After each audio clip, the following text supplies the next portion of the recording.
perhaps what is most crazy about this lawsuit is that it's become the president's full-time obsession at a moment when his attention should be on a pandemic that is killing thousands of Americans every single day.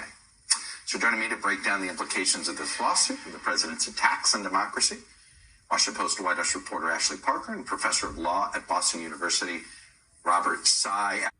Robert Tsai, you do this for a living. Would you even bother to use this lawsuit to teach constitutional law, to explain the 10th Amendment, to explain how this works? I might, even though, as most people agree, it is a ludicrous lawsuit. I think what will be interesting to watch is how the Supreme Court responds to this. What the state of Texas has tried to do is to do a kind of end run around the usual sort of state courts and lower federal courts where these kinds of cases are usually lodged, and has asked the Supreme Court to sort of take the case up in the first instance. The court has, at least for the last several decades, treated this original jurisdiction power as discretionary. And so, the court, could very easily just decline to take the case and say very little.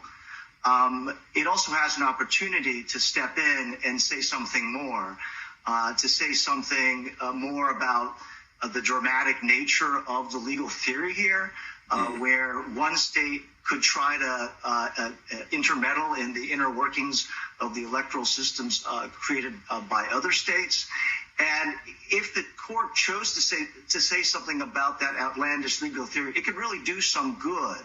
So I think that'll be worth watching. And if the court does say something more rather than just quietly declining to take the case, that certainly would be worth teaching. All right, but in fairness, I think we all expect them quietly to just do nothing and say nothing. But we'll see. You're right. They could send quite the message.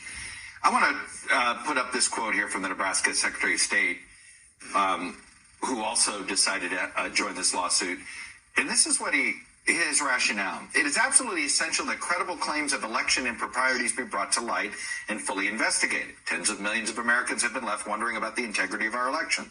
The success of our representative democracy requires that legitimate concerns about the election be properly addressed. The Texas lawsuit is an effort to do so. So I want to unpack his quote here. He's basically saying, because somebody who claims to have credibility has made a claim that is the equivalent of evidence. I mean, at least that's how I'm reading this, is that because somebody says they don't trust the results, that's the evidence to investigate. I assume that's not enough for any court to say, oh yeah, that's evidence. It's not enough. It's just an elementary principle that you can't just make allegations of a naked sort. You've got to at some point come forward with facts, reliable facts that support the kind of allegations you're trying to make.